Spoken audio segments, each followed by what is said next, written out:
All right, so here we are checkmating with just a rook and a king against only a king. I'll show you two techniques that work every time, and I think when you're just getting started, you can pick one that you prefer and come back to the other. So, right now, um, I obviously have to move my rook,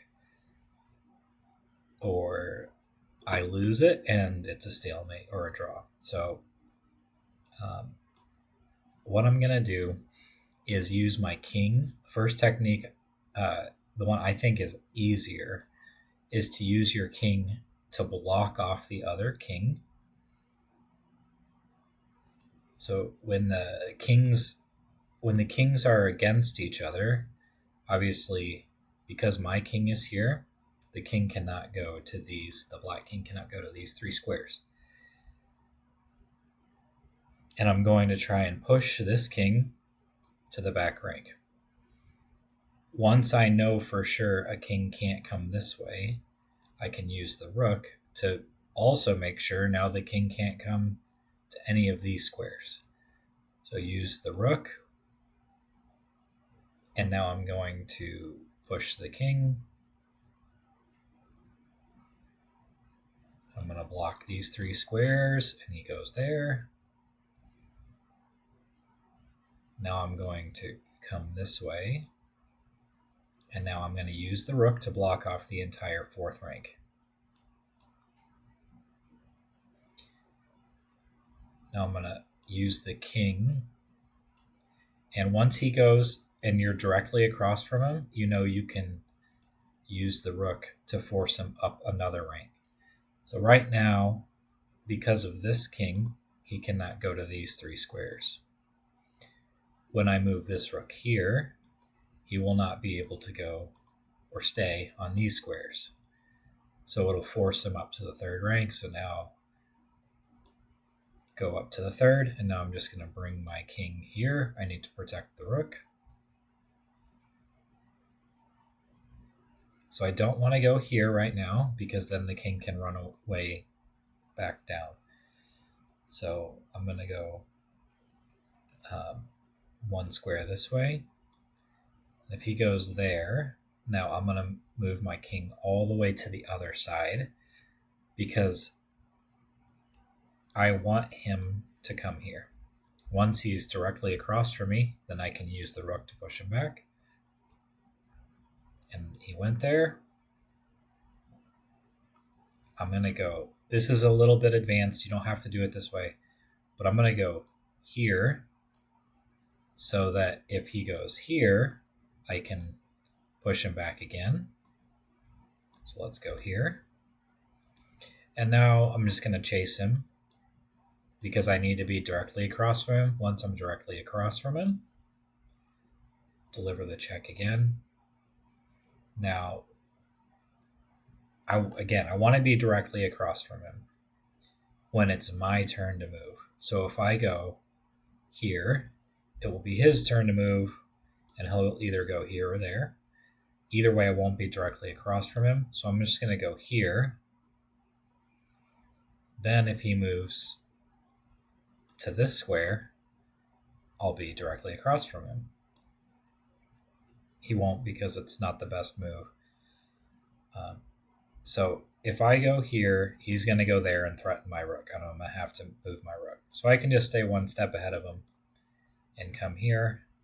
Now again, if I go here, he's going to go there and I'm not going to be directly across from him. So I'm just going to do this as a waiting move. And he should run all the way to this square, at which point I'll force him to move back and checkmate. So that's one technique. The other technique is to use the king and the rook a little bit closer. The first step you need to do is decide which corner of the board or which side of the board you want to move the king to. I'm going to pick this side. So first thing I need to do, save my rook. And then you want your king and your rook to be touching. so that the rook is safe. Now, I'm not going to give another check until it's a checkmate. And every time I can move and make this square smaller, I'm going to. So I want this square to be as small as possible. Right now, this is where the rook can see, so the king can't go inside of it. I want this square to be as small as possible. Those are the legal moves for the king to do eventually. So I can't move here to make the box smaller, so I'm going to move my king. And I can't move here without giving a check, so I'm going to go here.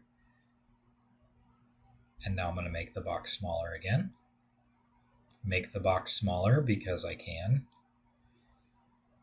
Now I can't make the box smaller without him taking it, so I'm going to move my king. Again, can't make the box smaller without giving a check, so I'm going to move the king. See, I keep making the box smaller. I really want him to go to this rank, and then I can move my king into place. Now, these are the only 3 legal squares for the king to be in at the moment. So I'm going to bring my king around, make the box smaller here. Now I need to move the rook now. If I move it this way, the king will go here. But if I move it this way, the king will be forced to go there. So I'm just going to make this move as a kind of a waiting move. And now deliver the checkmate.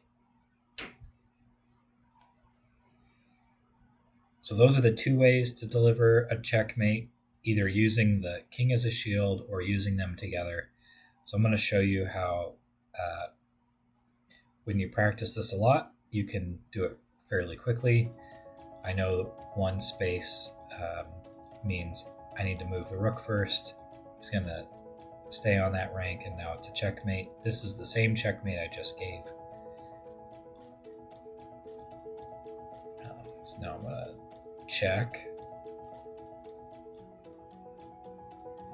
I'm just going to keep the king in the corner.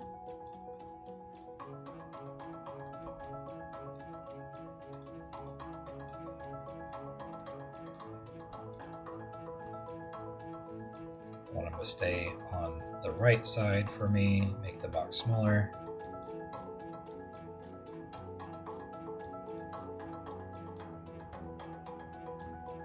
That was not a perfect move there. Now I'm just going to come this way with them together. Again, not a perfect move.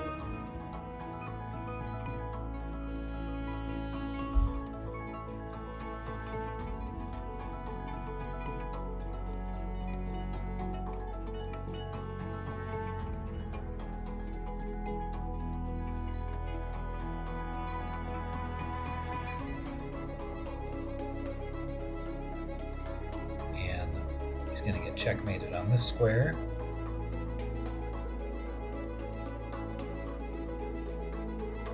Oops. There we go. So those are the 2 ways to checkmate with the king and the rook. So you should know, if you're in a game where you can simplify to just the rook and just the king, that's how you win.